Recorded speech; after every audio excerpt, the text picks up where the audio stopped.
Going to places like this also means things are not always going to be easy.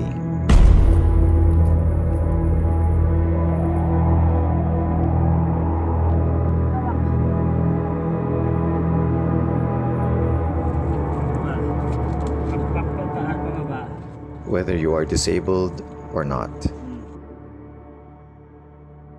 So the closer your face is to the wall, you feel safer. Pero reality, mas delikado yun. Okay. Kasi if you slip, hit your face. I remember 2015, that was 10 years ago. Jerry, Walter, Dennis, Ben, we had this crazy idea to bring someone who's visually impaired up to a mountain. And it just happens that Walter knows someone, and that's Jerry. He was game for it, went well. And here we are. This is his legacy. So if it slips, it will lock. You have to lock it. Okay.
Bakit tayo nandito ulit ngayon. So way back 2023 nung si Angel nag Mount Apo, I think marami akong nabis na bagay.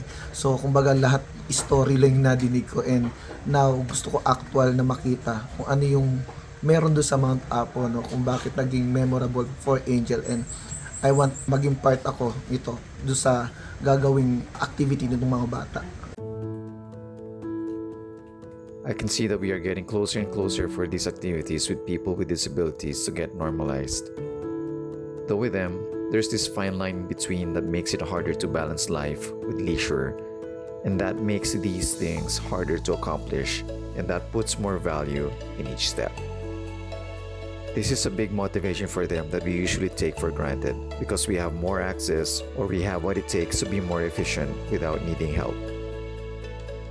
We're back here now after 2 years. After Angel's successful climb, we're very happy to see that there are now 4 blind kids, will also be climbing Mount Apo. A different route, but still a very big objective for them.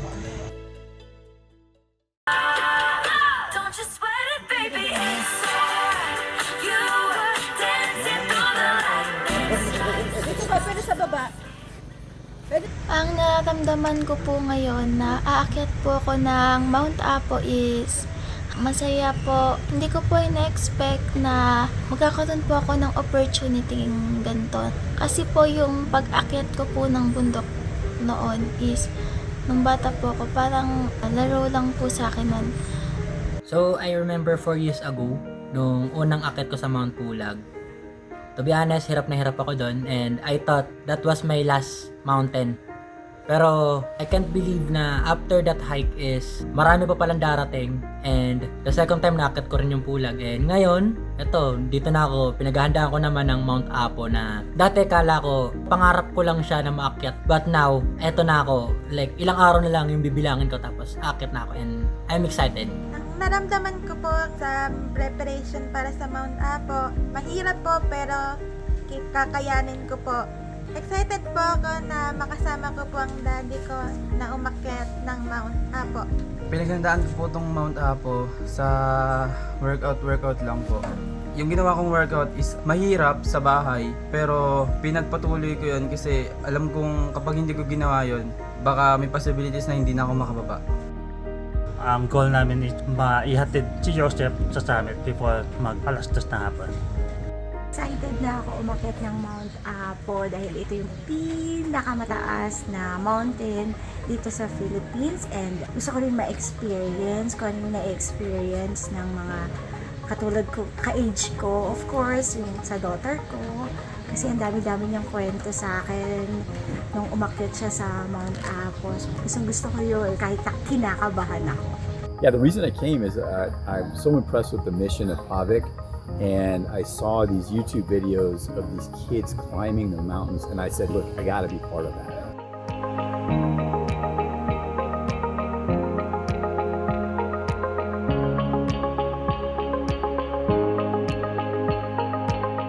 So for Perkins, when we think about our international work, then this program and these activities that we do with the Philippines is quite unique. With all of the work with the adaptive sports and especially climbing mountains with our adaptive athletes. It's the first country where we've started doing activities like this and we're very interested in replicating it to other countries as well. It's been a wonderful learning experience to see students and youth get so excited and so involved in this activity. It's been amazing to see the passion that the parents have to also get involved, as well as our coaches and volunteers. So we're really happy with how the programs have gone in the Philippines, and we hope to replicate it in other countries in Southeast Asia and even around the world. So I'm really excited to be here on behalf of Perkins because we've supported these students and these athletes for so long. This is our first chance to send someone from Perkins and witness and be part of the activities firsthand. So it's really such an honor to see the strategies that are involved between the coaches and the athletes and just witness it firsthand. I'm so excited. Hello? Mount Apo is the highest summit of the Philippines. This is the Kabatagan Trail. This is the shortest trail in Mount Apo, but more on technicality. Siguro yun yung challenge sa kanila, sa mga VI na how to sustain the trail. I think the challenge for this climb is mas madami, mas diverse.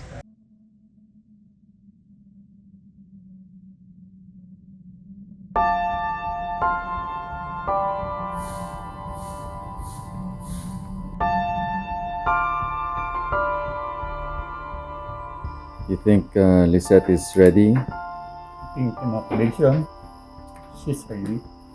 Yes, I had prepared for this big day. Ready na ako. May, yes.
She is my first time na mahawakan na blind.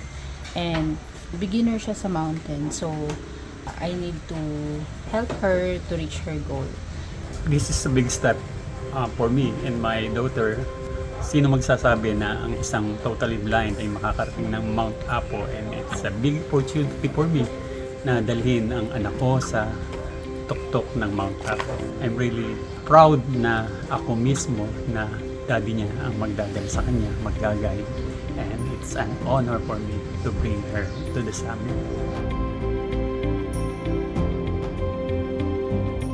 So, strategy namin ni Arvin ngayon, pag climb, start ng climb, fishing lang yung papunta ng summit. Then, every minutes, dapat kailangan niyang kumain para hindi siya masyadong mapagod. Konti lang yung rest para diretso-diretso yung climb na.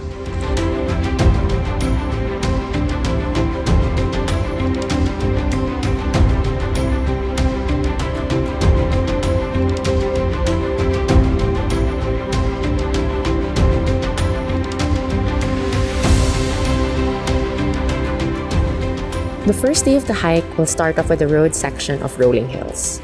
Then, the hikers will be hitting the farmlands where the tracks will suddenly switch from concrete to a soft and muddy track where both animals and farmers cross. After a kilometer or so, the cool and damp mossy forest await. There will be several obstacles along their path: stream crossings, rope sections, and narrow paths with either a ravine or a gully on either side, before they finally reach the main camp for the entire hike of Goody Goody.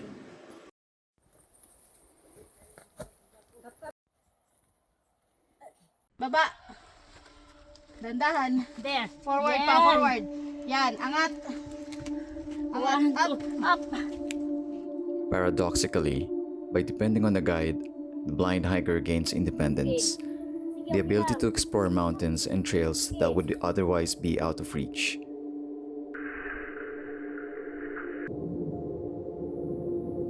The hiker has to avoid hazards like cliffs, roots, rocks, or rivers.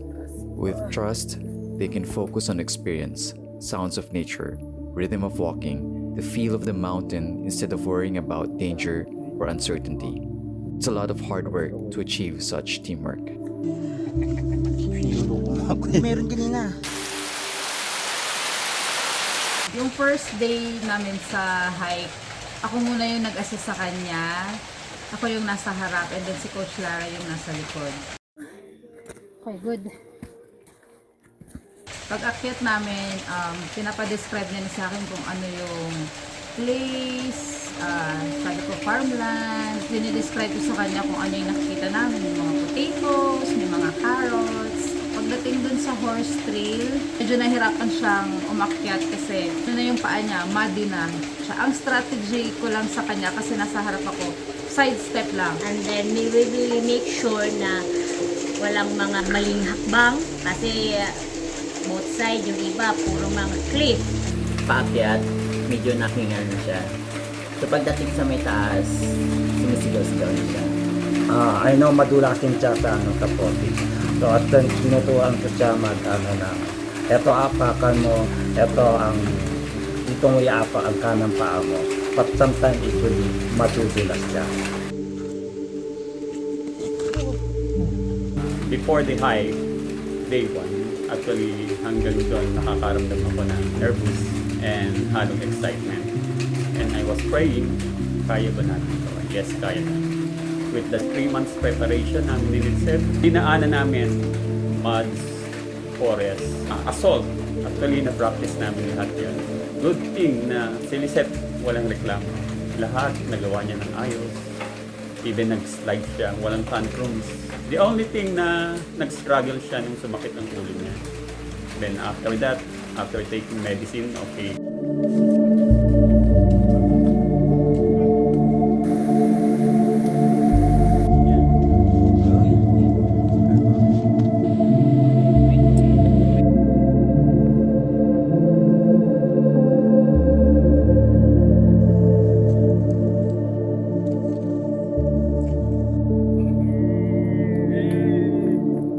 How would you describe day 1? Feels like a mini roller coaster rides. Yeah. And like educational because of new learnings. For me, nakaka-enjoy and marami ako natutunan sa nature ngayon. Nakakapagod pero masarap naman. How do you think the boys fared today? They did better than the adults. I was so impressed.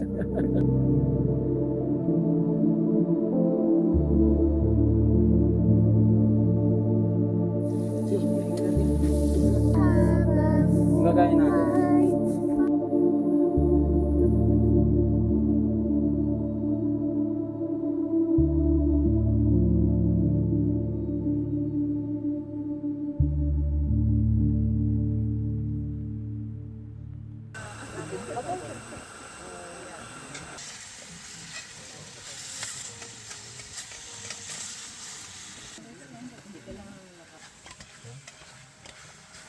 The next day, gising niya, ayun, prepare ng food, tapos yung shoes niya, para hindi siya lamigin, binalot ko muna sa plastic yung socks niya.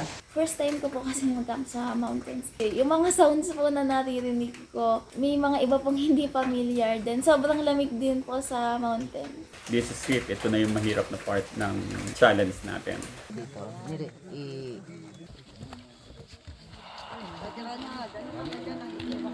First time kong ginawa na dalawang magkasunod na araw na nasa trail ako. Challenging siya kasi yung recovery ko, hindi siya ganun kadali. Then, kakaalis pa lang ng campsite, technical na kagad.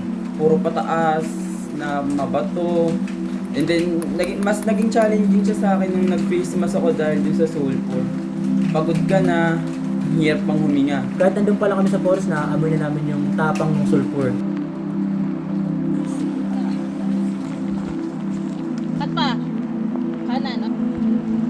So ginawa ko sa kanya, nauna ako sa kanya, tapos tinutok-tok ko yung trekking pole para marinig niya. Sinusundan niya ako.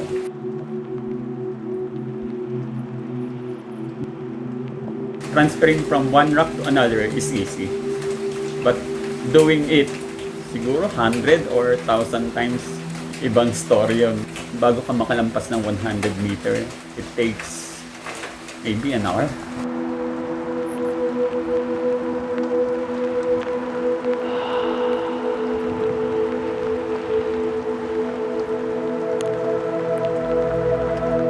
Masakit ang tuhod ko, masakit na hita ko. Muntik na ako mag-cramps. Serious accident pwede mangyari. Paakyat na, may halong takot. Yung instruction ni Daddy, sabi ni Daddy, Lizette, dun ka lang sa likod ko. At sabi ko din po kay Daddy na, Daddy, ingatan din po ako. But nandun kami. Pinasok namin yun. Hindi ako pwedeng sumuko.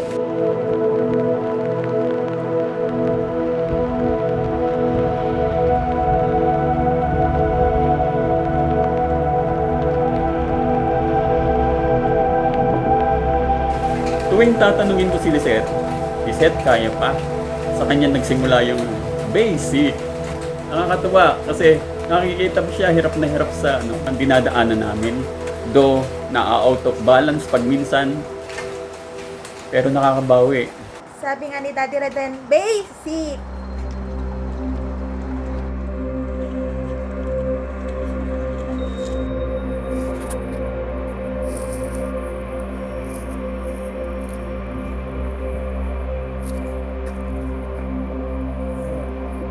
Actually, magaan lang si Ichi, pero yung weight na ibibigay niya talaga sa'yo. Medyo nahihirapan kami nahihirapan ako sa kanya because na step by step, iba yung inaapakan niya at tinuturo ko sa kanya.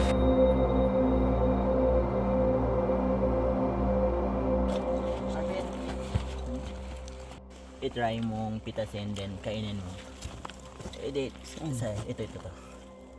Yan. Ito? Yan. Dalawa to.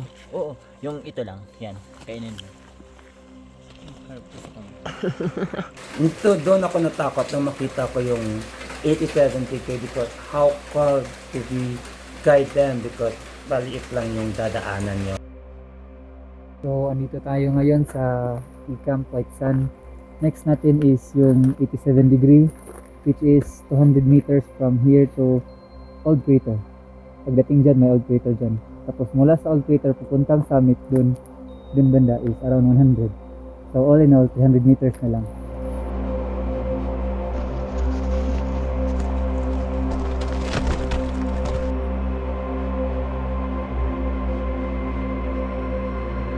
Takot kami kasi biglang nalaglag si Ma'am Clarice. Yung natakutan namin yung bato baka tumama sa amin. Kasi sobrang tarik talaga. Sabi ko kay Arvin, pag malaglagan tayo ng bato, tatamaan tayo, babagsak tayo pababa.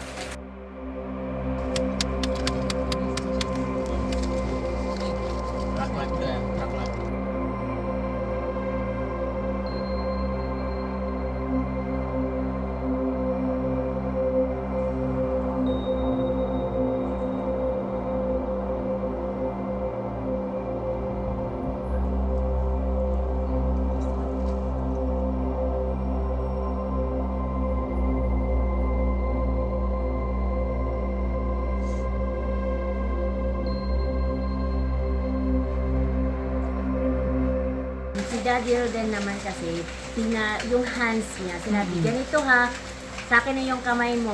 Ito yung aakyatin mo, nakaganon, nakaganyan. So, napifeel niya siya, ha? Ganon ba talaga?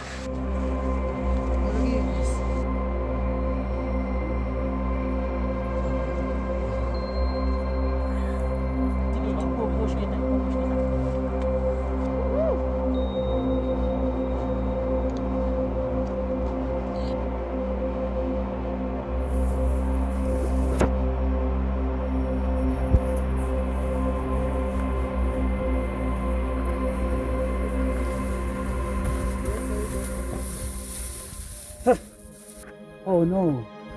Oh. Boss. Ha. Oh. That's what a lake. Ano to? Ano? Yeah, yeah.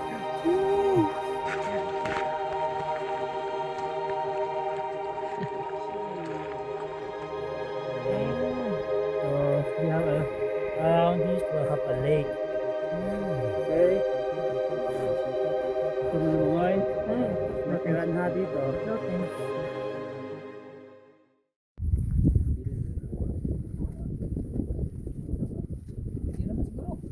Ang kwenta ng pagka-blind ko is, it was since birth. Story is, ang sabi ng doctor, ang cause daw po ng blind ko is retinal detachment. Pero ang alam ko rin is, kulang din ako sa buwan. Ang expected dapat ng pagkapanganak sa akin is December. But lumabas ako ng November 15. Then, nag-try din kami na ipa-opera siya. Pero ang sabi sa amin ng doktor, pag pina-opera daw is may possible daw na imbis makatulong siya is baka lalong lumala. Baka daw may chance na makoma ako pag inoperahan, and pag nangyari may chance daw na hindi na ako magising. Kaya hindi lang namin pinagalaw, and sa sitwasyon ko ngayon, iniisip ko baka yun talagang kalob sa akin ng Diyos. Na parang pinagpapasalamat ko na pinanganak akong blind, kasi ini-imagine ko kung hindi ako blind ngayon, siguro hindi ko nararanasan na mag-mountaineer, hindi ko nararanasan mag-sport. So, I'm very happy na blind ako. Kaya ako nabulag. Isang umaga noon, nursery pa lang ako noon. Nag-i-start pa lang pumasok ng school. Bata, 5 taong gulang. Pumunta ako sa tindahan. Habang bumibili, meron akong narinig ng mga batang nagtatakbuhan sa lugar namin. Maya-maya, habang nakatingin ako sa kanila, bigla ba naman ako sinugat at sinuntok. Tinamaan ako sa muka, which is yung kaliwang mata ko. May bakal doon. Nauntog din yung ulo ko doon. Fast 1 week, nilagnat ako ng 1 linggo.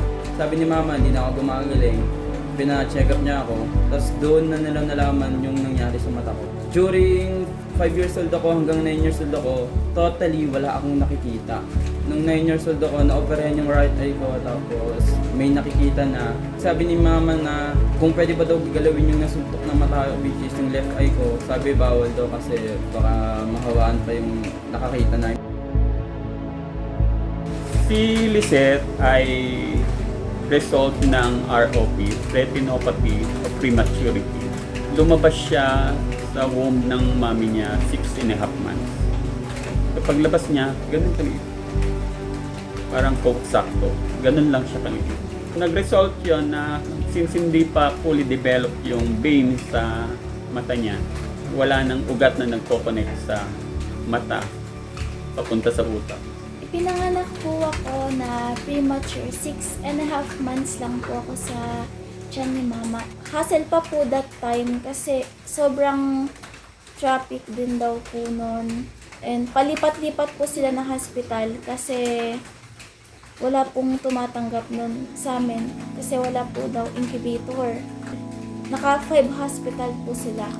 Siguro mga 2 months pag tapos ko pong may uwi sa bahay. Sila tita and mama, may napansin po sila sa mata ko. Nung ipacheck po ako sa pedya ko, sabi ibalik daw po ako after 2 months. Then, ito pong nakakatawa, nung binalik po ako, sinabi po ng pedya ko na, bakit ngayon lang daw po pinacheck, dapat matagal na.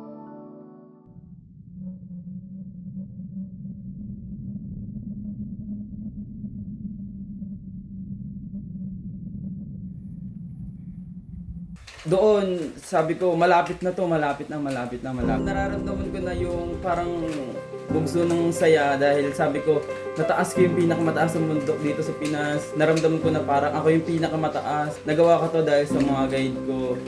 Basta para akong lumulutang sa sobrang saya nun. Andun na yung narinig ko pa lang yung distance. Hindi ko na napigilan yung pagtulo ng luha ko. Sa dami ng bundok na inakyat ko, sa dami ng bundok na pagtagumpayan ko, yung makating sa summit ng Mount Apo, kala ko makagapakinig lang ako ng story ng mga taong nakakyat doon. Sabi ko kay Lisette, nandito na tayo. Nakita ko yung pagkakangiti niya. Sisimula na siyang umiyak. That time, nararamdaman ko, nagtitindigan na balahibo ko. Imagine, ilang months kaming nag-prepare for this na nandun yung kaba ko na kaya ba natin or kaya ba ni Lisette.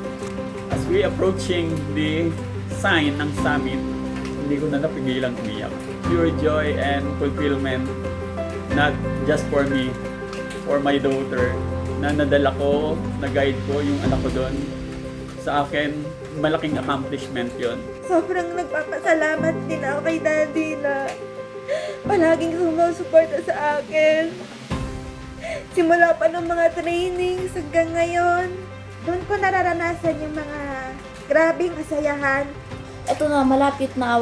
Hindi na ako pwedeng sumuko, hindi na ako pwedeng huminto. Malapit na. Malapit ko na mapagtagumpayan to. Nung malapit na po ako sa summit, sumisikip na po yung dibdib ko. And inisip ko po that time, hindi pwede to. Baka hindi ako matuloy. Nadidinig ko na po yung sigaw nila kuya. Pagdating po sa taas, then hindi ko na po napigil na emotion ko. Napaiyak na po pagdating dun sa summit.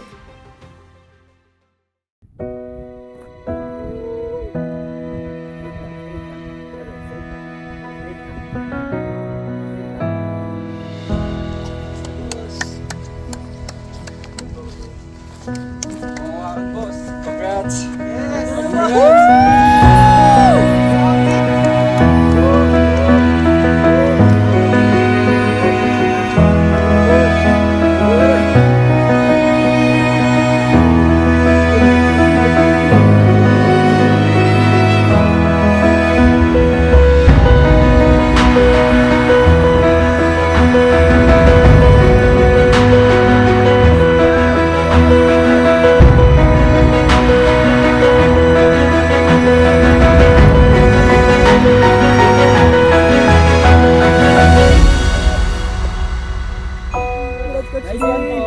Congrats! Congrats, Lisette! Congrats! Yun na po sana po.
na nakarating ako dun sa summit. At least nalaman ko kung ano yung pinagdaanan noong anak ko.